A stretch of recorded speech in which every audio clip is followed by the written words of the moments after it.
I want to just use all of my pain for purpose. I don't want to waste a day. I want to every day like work towards something, towards a Yeah. goal, towards some mission. Life is Yeah. so short and I want it to mean something. Welcome to Women Who Make It, real conversations with women in the food and beverage industry who are building careers, leading teams, and figuring it all out. After years of building females in food, I've had conversations with some of the most brilliant women in the industry, and they shared the real stuff. The pivots, the boundaries, the burnouts, and the moments of, is this even working, before it finally clicked. So I hit record, and now you get to hear it too. We're Women Who Make It, so let's dig in.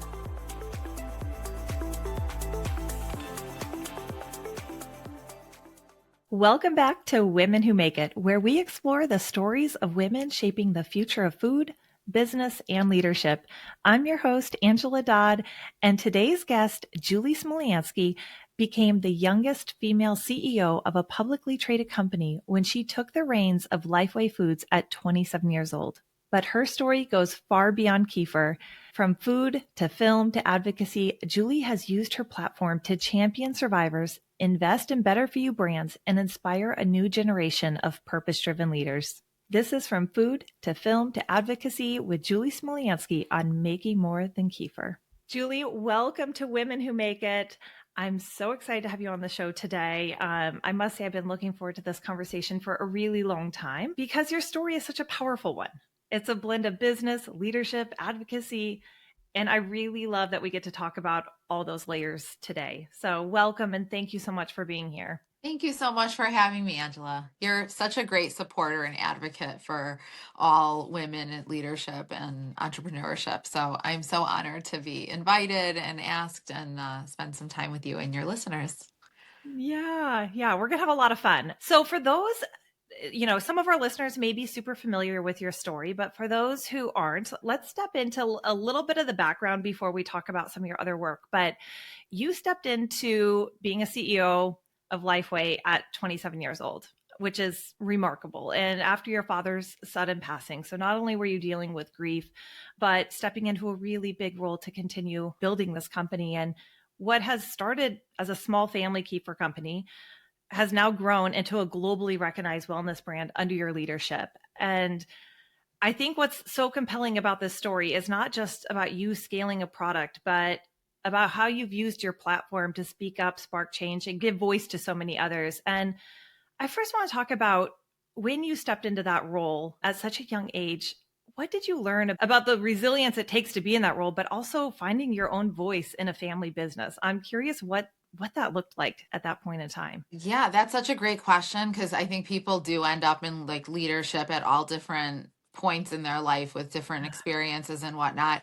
And, for me, I knew that I was like working with a number of disadvantages. I was young, I was a woman, I was in grief, I wasn't seeking this out. I wasn't like, while I grew up in the family business, I was 4 years old when my mom opened the first like Slavic deli in Chicago. I worked behind a counter.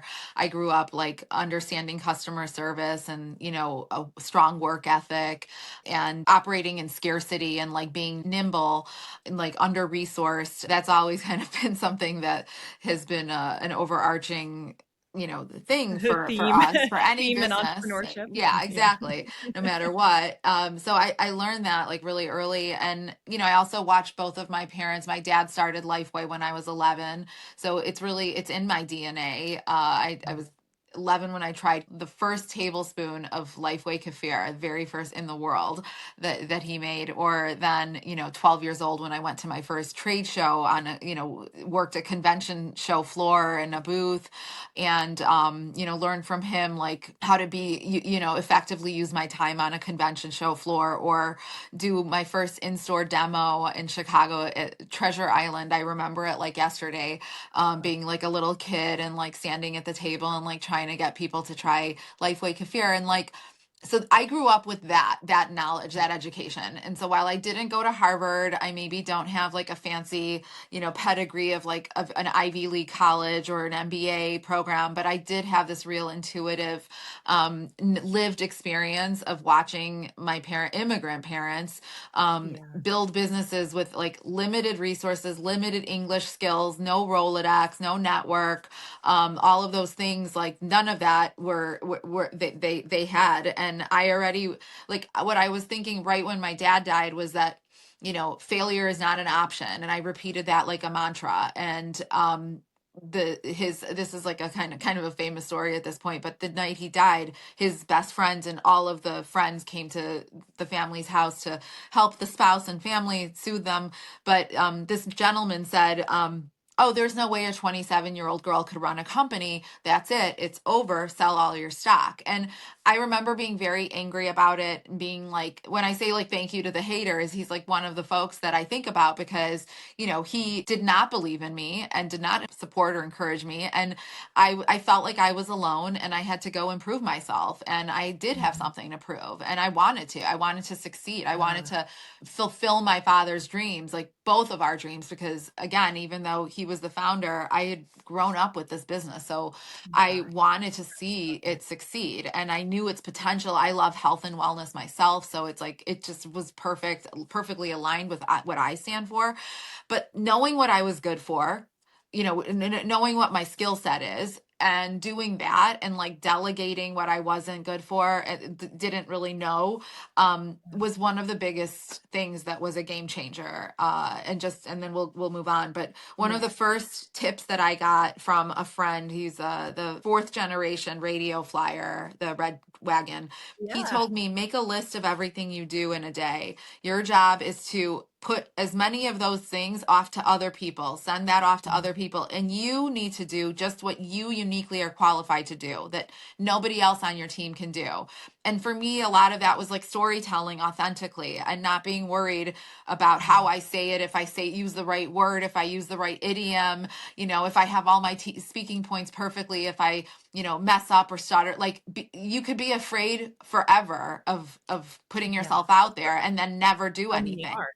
Yeah. And so, perfection is the enemy of, I don't know what the phrase is. Like I always set up, you probably know, but the idea is like perfection is the enemy of like getting anything done, or like moving forward and Yeah. growing. So, I just like got to work, and yeah, my passion, my strong work ethic, my authentic storytelling, those are the things that did put us into a new stratosphere of our brand. And I think today's consumer really wants to see authentic, real stories Mhm. from real people. They want to buy and support brands and businesses that have real people behind them, not just some, no name conglomerate that, doesn't have that authentic story. And, I think today's consumers are really smart. They want to see integrity, and that the mission really come through in the brand and the people they're supporting. So I mean, I think we're a brand that meets the moment, and a brand on the move, and all of those things have helped us. And we have an amazing team. I mean, it went from 70. Well, first of all, I was like, employee one, two, with my dad, like always as a kid. And then when I came to work for him after college, I was like employee number 12 officially. And then when he passed away, we were 70 people, and today we're over 300, and a lot of like agencies and outside support, of course, Yeah. also. But the advisors tell us Incredible. it's a 500 person system. So it's Yeah. crazy. I can't believe, I still can't believe it myself. So I'm so proud of what we've done. I think you were I think your approach on so much of this at that age, you're almost beyond before your time, right? And this level of showing up with that authenticity, and speaking to the consumers and using your voice and your story in that way. And I also really love the motivation behind also like, let's prove these other individuals wrong and that you can do it, and almost having to have that confidence immediately to go after it, right? There Yeah, was, to your point, no other choice. It's like right. you're gonna Fight or fight for flight. it. Yeah, Yeah. fight or flight kicks in. You are put up into like a war zone, and it's fight or flight, sink or swim. And not everybody maybe could have persevered. I don't know. I'm wired. I think because I did see my parents leave a country, they left communist Soviet Union with so many disadvantages. And I think that, the apple doesn't fall far from the tree, and that fighter spirit comes in. I'm like the survivor spirit. I think about my ancestors. My grandmother was a survivor of Baba Yar, the worst pogrom in the Soviet Union during the Holocaust. Her parents were murdered. So my great grandparents were murdered in their home in the ravine there, in 1941. And I come from a line of family ancestors that have persevered through war and famine and, just horrible Unbelievable. political upheaval, everything. And, I survived because they survived, and I have an Yeah. obligation to like thrive now, and like so many Yeah. great opportunities for us. So, yeah, I really lean into it, and I want to just use all of my pain for purpose. I don't want to waste a day. I want to every day like work towards something, towards a Yeah. goal, towards some mission, whatever, if it's personal or business or whatever, but every day like I don't want to waste my days. Like life is Yeah. so short, and I want it to mean something. I love that. And the more I've like dug into your backstory and your ancestors, it is unbelievably remarkable what they survived and like how in like where you are today to, I mean, how proud that they would be, right? But I'm curious, at what point, so you're in this role, you're leading a company, which most people would just stop there, right? Like that's a full-time job in itself to be CEO and growing a massive brand. And you've done so much more beyond that, which you were just speaking a little bit to, of like you don't want to waste a single day, and that has manifested itself into a massive book of work Thank you. beyond that we're going to get into. But when did you realize? At what point did you realize that your platform could extend beyond Kefir and that you could actually use your business for a vehicle of cultural change? I'm curious at what pivot point did that kind of set in for you? Yeah, I think it's always kind of been in the background. I did watch my father help so many people and pave the way. And, when any of the like Slavic Soviet immigrants would come to him, and a lot of them, hundreds, thousands of people came to him for advice, business advice, leadership advice, blah, blah, blah.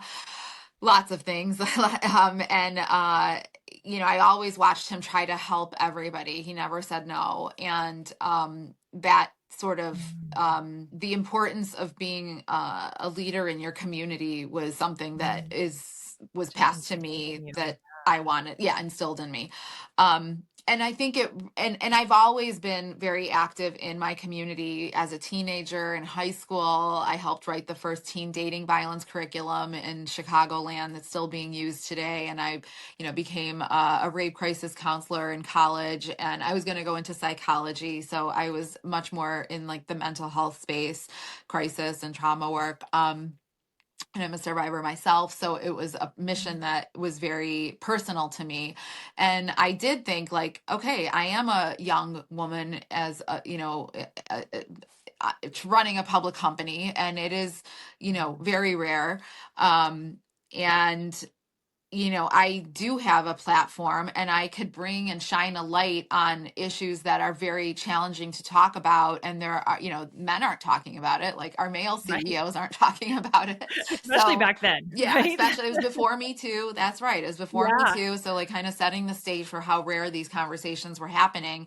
But I felt like, it's important for me to be brave and to talk about these issues and shine a light, because it's something that affects 1 in 3 women in the world, some sort of abuse, some sort of gender-based violence. And it's our workforce, it's our coworkers, it's our partners, it's our friends and family. So it is important. And I think, so many people come to Lifeway for gut health issues.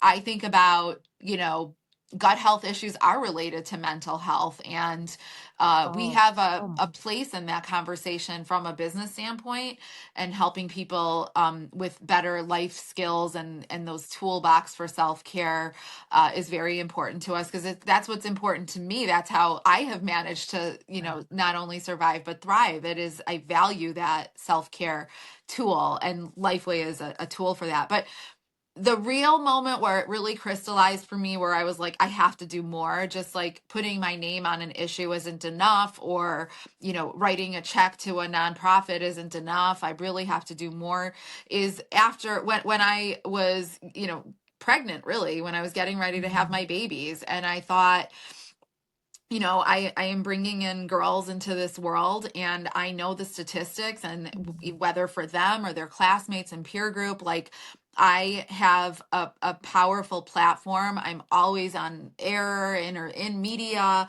If there's any way where it works in the conversation, I could sneak it in. But yeah, I mean, I decided that I had to step up my advocacy game, put more efforts into changing the world, into making the world safer for them, really move the needle. The way that we set out goals for our businesses, quarterly goals, annual goals, 5-year plans, I thought there is no goal around ending domestic violence or violence against women, or name your other cause. Like, there Right? is no, Yeah. it's like we name these statistics and then we just think that, like, That's okay, it. Yeah. but there's no plan to change it. And I really wanted to look for, like, okay, we know the problem, we know the impact. How can we change this? How can we make it just a little bit better, a little safer? So, anyways, I produced a couple of movies. The Hunting Ground, which was Emmy winning, Oscar nominated movie that Lady Gaga sang a song for. We shared the stage, me and 50 survivors, and Gaga shared the stage for the Oscars, 2016 Oscars, for Till It Happens to You, a remarkable, iconic performance. And that was a domino effect for the Me Too movement. 10 months later, Me Too broke. And we do believe that that was one of the catalysts.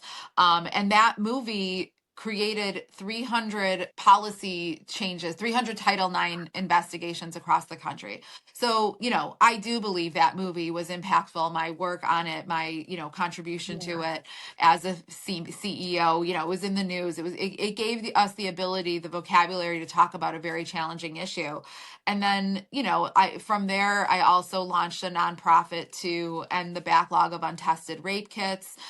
There's Yes. 400,000 of them. We changed laws. We halted the statute of limitations. We put in landmark policy for rape kit reform. So I really wanted to use some of the skills that I've learned in a for-profit business in a nonprofit way to really make real change. And I think that we have accomplished that and done that in other ways, which we can talk about later. But this is a for-profit way Yeah, to do I that. was But gonna yeah, say we're gonna move to that really quick. I love that you brought up because you mentioned one movie, but like you've done a multiple bunch. movies Yeah. and the Test 400K, and that was actually one of my questions is like what drew you into this storytelling? Because it's a big leap for most people to go from right food to film and even how to navigate that world. Like that does not come second nature to most people.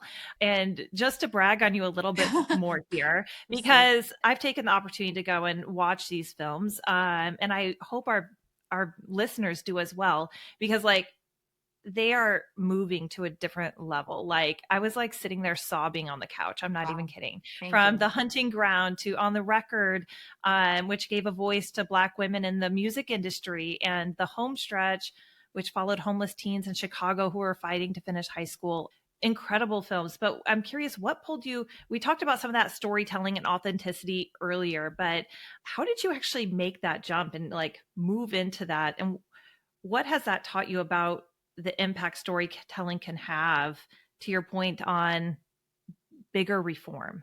Yeah, I think it's really powerful. I mean, that's the thing. It's like I'm only one person and I can talk to, individuals and go on panels and do podcasts, but it's still really hard to reach at scale, massive amounts of people who care about a particular issue.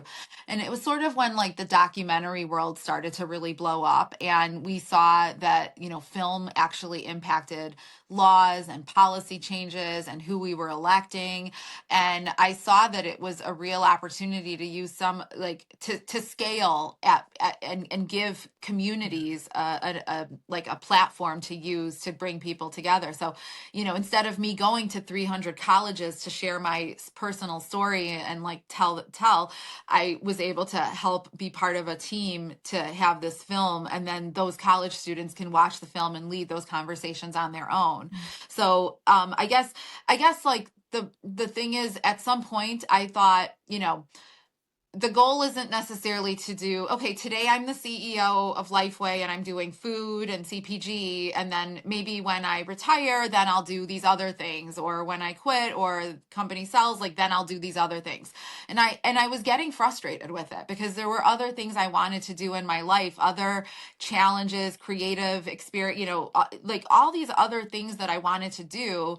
And I thought, well, I mean, realistically, I'm not like, it's not like I'm going to be like, I'm not like a career CEO. I'm not like going to go from here to another thing to another thing. Like, this is my life. Like, it's my family business. If I don't like find a way to integrate other things that I want to do, I'm going to be kind of an angry person. So Yeah. I thought, this is like, it's easy. Like, I don't watch TV aside from the movies that I make. I don't watch a lot of TV. And I want to use, like, again, I want to use my time wisely and have like these really cool creative projects. So I just decided, like, to what you care about, what you value, you find time to do it. You give, your Yeah. resources to it. And those things were important. So yeah, I've over the years tried to bring in things that matter to me, that I care about, that will move the needle in some way on issues. But yeah, I think, you don't have to wait to start to live your best life. You can start doing that today. If there's, you could have your full-time job, but if there's other projects that you want to do, there's no reason that, You can't if you're do it. ambitious, go for it. Yeah, It's I not for love that. everyone because it is a lot. It is a lot for sure. I am tired. I'm not gonna lie, and it's really hard for, I have to like think about, those boundaries for How to protect myself. your And energy. yeah, sometimes I have to say no. Like, I was gonna go to Art Basel, and while our team is gonna be there and activate, I took myself off of a number of panels just so that, I need to be like resting a little bit because there is sometimes Yeah, too much. it And is. boundaries are important. It's important to learn. The principle of boundaries is a hard one to learn, and a hard They one are to implement for very hard. most people. I've gone through that journey in the last decade for sure, and it will leave you depleted otherwise and not able to help anybody, right? But Absolutely. I think it's such a testament for other leaders and entrepreneurs who want to use their platform for something bigger, right? That we don't have to live in these silos. And I love the example Yeah. that you have set because you haven't done it just in a small way. You're like, I'm putting my name behind that, like over some very big issues that I think some people kind of sit and second guess, like, should I do that? Should I say that? And to your point earlier, analysis is paralysis, right? And Right. you just never take action in that. And so Yeah, I'm a shoot from you're, the hip, like, let's get things done. Like, let's fix this issue. Like, why are we not moving the needle? What can we do? yeah, How can we, let's like, do it. where are the gaps and Let's whatever? just do And it. Let's go and after it. empowering the next generation, I You think literally after took the words out of my yeah, mouth. Yeah. right. I mean, yeah, this work hasn't stopped with your generation, right? Let's talk about that. You're now moving forward and creating opportunities for your daughters to step into the same type of purpose-driven leadership. And you guys recently co-founded Burd Beauty with your teenage daughters, Leah and Misha. Yay! This is it. I I really, really love the branding. Yes, Thank everybody take a you. look. If you're listening to this episode, go Google Burd Beauty, check it out. So, what is it? Actually, I could tell people what it is, but why Yeah, don't go you ahead. tell Go people for what? it. Well, I was going to say a clean hair care brand that funds education to prevent teen dating and domestic violence. And super, just a really cool product. Number one, very like, I'm so impressed with the overall product and quality of it. But then this is part Gen Z empowerment, part social mission, but fully aligned to your belief and that business can drive cultural change. But I want to hear it from your mouth. Like, what do you love most about this product? And chat with me a little bit about how your daughter's ideas have shaped this and what that journey and developing with them looked like. Trying to Yeah, get the words it's out of my mouth. no, it's all good. I know it is a lot of thoughts there, but yeah, it's been so fun. I mean, I want to empower the next generation. I want to help like create something that they could be proud of and something that they're passionate about. And I always go back to passion, like do what you are Yeah. passionate about. And the girls, like almost every other teenager in the world, are obsessed with beauty products. They have an encyclopedia knowledge about brands, their ingredients, what they're looking for, the influencers that are working with them. Like they know everything about everything at Sephora. They're speaking a foreign language to me. Like I don't Yeah. even know what they're talking I'm about. I'm so intimidated by, I think is it Alpha, Gen Alpha, or is it Gen Yes. Z? Are they officially Gen I Z or think it's Alpha? Gen Alpha is the one that's both of them are driving beauty purchase right Yeah. now and wellness. But yeah, I'm Gen so Alpha, intimidated by them. They it's they are doing amazing. circles around me. I know. And, at some point I was getting a little bit frustrated with the amount of money that was being spent on beauty care products and the amount of time that was being dedicated to finding and searching for them. But then I flipped this idea and I thought instead of like getting angry at the girls about their obsession with beauty products, I thought, you know what? This is what they're passionate about. Let's lean into that. Like beauty Yeah. is a $500 billion industry. 30 billion, a big portion of that comes out from the United States. And hair care like, so we started talking like, okay, you're obsessed with beauty, let's turn it into a beauty like business, hair care or hair or facial stuff. And they were like, oh, we love hair, let's do hair. So they started to like, they asked me like, how do we start a company, how do we start our own beauty brand? And I kind of just gave them a little bit of ideas and tips. I told them like, here's how you find a manufacturer, co-packer. Here's how they knew what they wanted. They were like, we want this scent, we want this kind of feel, we want it to be this color, we want this, that. But as simultaneously, while they were thinking about a beauty brand and what the mission would be, there was also a lot of conversation in culture around domestic violence, teen dating violence. And they also, because we're from Chicago, in Illinois, there was a law called the Salon Stories Act, which got a lot of PR in Mm. Chicago. And so they knew about it as well. And they thought, wait, what if we partner up? So this idea is that your hairdresser and the client have a really great strong relationship that they see every month. They share and disclose the deepest secrets of our lives we share with our hairdresser. We might not tell our best friend or even our therapist or our lawyers, but we do tell our hairdresser. And so we thought this is a real interesting place that we could bring hair care into the conversation, help support the Salon Stories Act, which is a law in Illinois and Tennessee right now.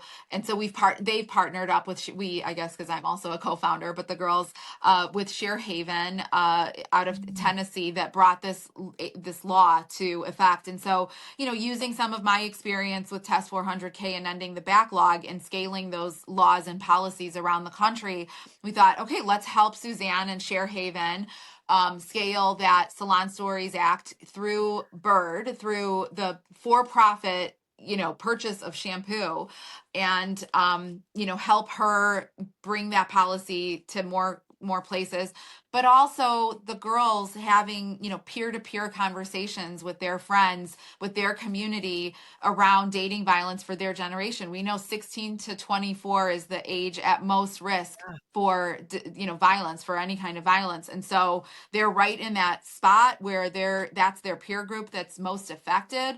And every bottle has the 1-800 number for the National Domestic Violence Hotline. So it's right there in everyone's In front of you. shower, easy to Yeah. see. You can access the number, you can text for help. It's one small step. It's one way to use a CPG product for good, with purpose, and really hitting on a lot of trends like teen, alpha, Gen Z, the beauty space with purpose and storytelling, and bringing change to the world. So I'm so proud of them. They just launched, starting to ship now.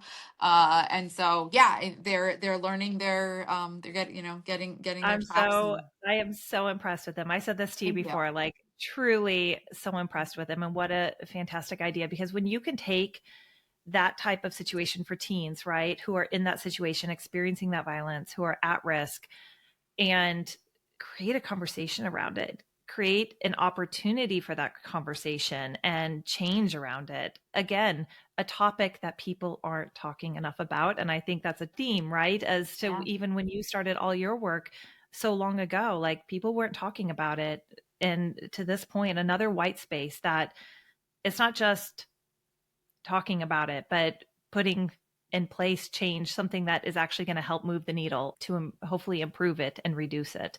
Um, Absolutely. Yeah, I mean, it's I so think that inspiring. those that's thank you. They're gonna be so happy to know and hear. I wish they were here with you. They're I at know. school, being teenagers, they're at school, but it's really cool to see. And I love like this next generation. I'm so impressed with Gen Z and Gen Alpha and like all the tools they have, AI. I mean, the resources they have. It's the best time to be an entrepreneur, what regardless of what you're building. I think it's just such a powerful time, and I hope that, if you have an idea, if you're listening and you're just thinking like, I have this idea, like start now. It doesn't have to be perfect. You don't have to wait for a perfect business plan. There you can kind of bootstrap a great idea, and start to get some checks to see and perfect your idea. But start now. If you're passionate about something, don't wait for tomorrow. Let this be like your sign. Start today. Go with your Yes. gut. Trust your gut. Go with Love your your gut. gut. Trust your gut. Yeah, all of those things. Like And I drink some leaned. Kefir too. Yeah, of course. Drink some Lifeway. Yeah, this is a holiday cookie. We just launched a holiday cookie for the for the Oh holidays. my gosh. So yeah, we want to be fun. We want to be helpful to our community and customers. And yeah, I think at the end of the day, if you trust your gut, like you're gonna be You're going to victorious. be well suited. Yes. Exactly. So a couple final questions for you. As you like, I know you're still in the thick of like launching Burd Beauty with your daughters, but I'm curious, like, what are some lessons that you've taken away about your own leadership? Working with family is, I mean, you've been doing it a long time, but and I'm sure you've learned a lot over the years. But working with your daughters, I'm curious what leadership reflections you've had, and maybe how your views or perspectives have changed through that experience in working with them, and if it's impacted like how you're leading at Lifeway too. I'm curious what that experience has given you. Yeah, it's probably a mistake to launch another family business because this one, Lifeway, has been pretty challenging. It is very hard. It's hard to work with a sibling. I don't know how long they'll be able to. I think one thing that's next on our list that I want to get to is hiring like a family business coach, because I think one of the pitfalls is not having enough resources and learning good communication skills with your family, because there are so many less boundaries with your family, Yeah. and the lines get blurred, and I think it's just really easy to take each other for granted, or even just to be mean to each other, because siblings are like a lot of, like that's just the reality. I mean, some siblings are of course really nice to each other, but that's what siblings are for. Yeah. And so if they need to have a really good like line of communications and be able to accept each other's criticisms or directions or whatever. But I guess the biggest thing is what I've learned overall in my leadership personally is that I am very strong, that I am tough, that I could handle a lot of pain, and that I'm resilient, that I can recover from a lot of pain too. I hope that some of those things have passed down to this next generation. And I really do think that it is important if you are in a family business. I think every leader should have coaching, but in a family business, there are some special, unique dynamics that need to be addressed. So I would probably encourage any family business to get some of those outside services, coaching, that's Yeah. helpful. I think Um, that's yeah. I think that's really wise. Yeah. I think we There's all been need. fights already about like I can imagine. direction, creative direction, like picking our hero photo. That in and of itself was like a 1 week fight. So yeah. Oh my gosh. Um, I love it. These will be the days that you guys look back on and cherish, maybe a few years from now. But the journey that they're on will continue, and they're going to learn so much from it. I think back to where I was as a teenager, and nowhere what they're going to experience in the next few years of launching a brand is going to catapult them into so many more chapters and growth, and it will continue to be right? A powerful example of how leadership can be a force for good. And I think you've set that example in motion for them. Thank you. Thank you. So really, really cool. I have a couple rapid fire questions for you that are super fun. But before we get to that, as you think about everything that you've accomplished, from the films to advocacy, Lifeway, how do you define success for yourself?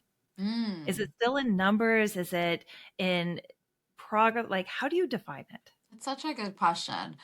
I mean, obviously, seeing the numbers work, seeing Yeah. improvement in revenue, improvement in earnings, Which you improvement guys in. continue to outbeat, like, all expectations on Thank from the you. Lifeway side. Like, if people aren't Thank you. watching, such strong performance. It's something to be very proud of. Okay, Thank I'll you. brag on you. I love it. Thank you. I appreciate it. Well, yeah, I mean, when I took over, we were a $12 million business. That was back in 2002. Today, we're, operating on a 220 million. We're the number one category, 95% category leader. We're in Mexico, UAE, Dubai, all of the Caribbean, parts of Southeast Asia.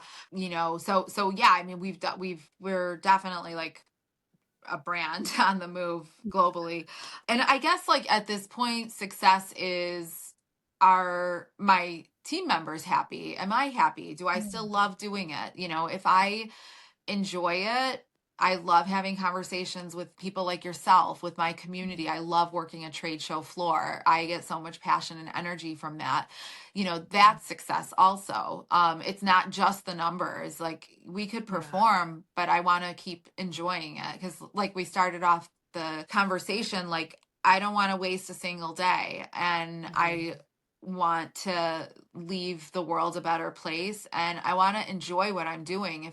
If you're not getting joy out of it, then there's no point. Like doesn't matter what the numbers are. You have to love it. And I like love it like my baby. Really love Yeah. it. But I love like creativity. I love innovation. I love marketing. I love like challenging myself. I'm interested in the whole AI world. We've been getting to know it for the last couple of years. I want to, instead of being afraid of these things and changes, like lean into them, see how we can leverage them to do even better and to lead really cool, important conversations. I'm inspired by the conversations around menopause and perimenopause. These were not things that people talked about 20 years ago. No. I think there's an opportunity there. I love like, I am a consumer of wellness and lifestyle and those self-care practices. So I want to like take what I've learned and have access to and democratize it and bring it to the masses. Yeah. So I guess like as long as we keep finding inspiration in the world that way, then that's success, you Yeah. know? And the legacy that you continue to leave behind you, Mm. right? I think, at least when I look at it, you've had success across the board, but that success will continue to resonate with so many with a lasting impact. So Thank you so much. I'm so thrilled to have been able to share more about all of your work with our listeners and just bringing more awareness to it, because as I shared with you before, I don't think it's a story that so many. Oh, we didn't even mention your Yeah, cookbook. I here's have another, it sitting right thank you here so too. much. I was like, well, here's another little creative project. This is Yes, the, we didn't I even mention author.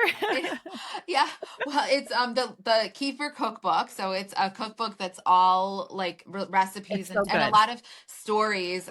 This was a galley copy I had from before, but I this was published like 6, 7 years ago now. But there's really great recipes and like memoir-ish stories Yeah. in front of each recipe. So it's a fun way to share some of these stories that you're talking about and like some of the experiences of entrepreneurship or immigration or whatnot. But it's a fun creative project too. Yeah, I think it's I important, literally, bring playfulness to our work life and being creative and being able to it's express yourself. that's where I learned so much about your backstory. I have my copy literally. Oh my God, I If I love read, that. yeah, it's literally right here from Expo West, and Oh, it's been so much fun to have. Yeah, it is for anybody not just looking for great recipes, but for some fun stories behind it. Really recommend that they go check out that cookbook. thank So you. as we end, I have some fun rapid fire questions for people to get to know you in a different way. What's your favorite kefir flavor for breakfast? Plain, plain, Plain. plain, plain. I'm so basic. What would um, you yeah, choose for dessert then? Gosh, I love our guava. It's a newer flavor. Mm. It's so good. It's like it gives you like a feeling of like tropics. It's so good. It's delicious. But we have so many fun flavors now, like matcha latte, taro ube. We're always like ahead of the trends. But yeah, And collagen boosted ones so too. good. Yeah, this one, collagen, so Yes. good for your skin. Yeah, we I try to I bring in see a those. bird. I see a bird and uh collagen Kefir collaboration coming up here. Maybe. Collagen. Never know. You never know. That's funny. You never know. What book are you currently reading? Currently, I'm reading Tomorrow, Tomorrow, Tomorrow, and it's so good. It's about video game developers and kind of their journey. The one girl is a Jewish woman, and her partner is a Korean, half Korean, half Jewish, and they meet as young children in a hospital, and they go off to spend their lives together building a company, and they make the most iconic video game. It's set in the 80s between Oh, cool. Harvard and, I'm sorry, the 90s between Harvard and Los Angeles. It's a really I love cool, moving story. I love it. I'm not a gamer myself, but I really love those entrepreneurial stories and like overcoming obstacles like in And that story. for those that don't follow you currently, she gives the best book recommendations on. I swear you go through books like one a day. Thank you. I love Fast reading. every time I get on Instagram, I'm like, you've finished more books in a week than I have in a year, I think. So if you need book recommendations, follow Julie on Instagram. I That's my love shout out. reading. Thank you so much. It's my favorite thing to talk about or to do aside from everything else I'm doing. I love reading. I filter every like thing from you know, do I want to go do this thing or do I want to read? And if Read. reading wins, then I have to say no, I can't do that thing. Yeah, But I read. I the try to litmus read test. like a book a week. It's my goal. I'm at like almost 40 for the year. So the goal is to get to 40, but I'll probably finish that. Yeah, holidays. But I love reading. When I was a little girl, I my like we would travel in packs with my family, and my girlfriends would take a suitcase of stiletto heels and fake IDs, and I would take a suitcase of books, and they'd all go clubbing, and I'd have my book in a nose, Oh my my nose God. in a book, and I would just go through a book a day on vacation. So, I love that. I love reading. I love that I so do much. post. It's funny that you say that. I post all of my books on social media on Instagram, and I put them in highlights. So if anyone wants book recommendations, you can go through, Yes. and I make it fun. There's always like a fun setting behind the book and music that makes sense for the book. So I get really into it. It's creative I'm gonna expression. predict I'm gonna predict your next project. It's Oh, gonna be Julie's books. book club selections. You're gonna be the next Oprah book club. I'm calling it right now on this podcast. You're gonna be the one calling the authors saying, "You've just You been selected for Julie's book club." And I've you're read gonna so many Oprah's books. Like all, that is she is a great inspiration for reading, and I'm so happy for what she's done for reading and books. It's so funny that you say that because I do have like a Julie's book club that I help run in different civic organizations in Chicago, and I run some author conversations. And I'm I launching a love it. podcast. It's funny you talk about having a podcast. I'm launching Fermented Truth with Julie.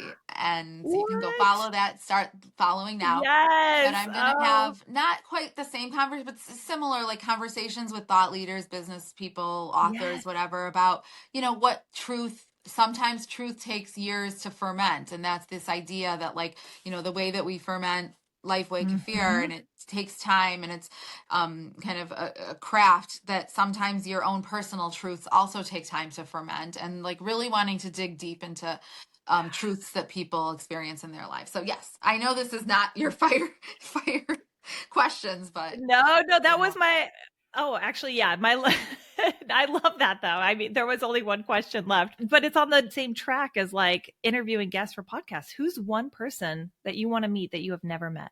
Oprah. I Okay, love that Oprah, you we're said tagging that. you here. I know. I have asked Oprah on podcasts before. Oprah, if you're listening, call me. Yes. I'd like to talk to you. Yeah, she is one person that I have yet to meet that I admire so much, that has been such a like figure in my upraising. You know, my parents were immigrants, so they didn't have this idea of like the American way of culture and life. And so Oprah to me was like my mother. Like she taught me everything growing Yeah. up. I would like watch her every single day. And I'm so grateful for her and her story. And she has been such a role Yeah. model, and her health journey is inspiring. I mean, everything is inspiring about her. And so, yeah, one of these days, And a Chicago neighbor, a I Chicago know. I local. can't Yeah, believe you she guys hasn't can't called believe me yet. right? It's going to I'm be this manifesting it. podcast. It is. You can thank me in March at Expo West. We this is going to manifest itself into coffee with Oprah, and you guys can send me a selfie. I love it. Well, I am working on another book, like kind of my memoirs. And once I actually, finish it, maybe that'll be the time There she you calls. So I I'm love that. excited. I mean, It's speaking gonna it into happen. the, I feel it. Well, thank you. Julie, I'm feeling so fortunate for our conversation today. I mean, the word doesn't do my feeling justice, and being able to have this conversation with you and for you to be able to share all the work that you've done. It's an incredible testament, as I said, of how you've turned leadership into advocacy and business into a platform for voice. And I'm truly inspired from you. I've been a big fan, and I've just loved being able to work beside you and your team over the past year. And so I just thank you for everything that you've done, everything that you've built, and I really appreciate you sharing it with our listeners. So Oh, thank you for being so here nice today. of you. Thank you so much. Such beautiful, generous, kind comments, and so validating. And it is like the why of why we do Yeah. this and why I do it. So I really I appreciate it. So nice to be seen and appreciated. I appreciate it. Thank you. No, thank you. And thank you to our listeners for tuning in today. If you love this episode, be sure to subscribe, like, and share the show. Your support helps even more listeners discover the women in our industry who are shaping what's next in food and beverage. So we're not just making food, we're making moves. We are women who make it. Thank you so much.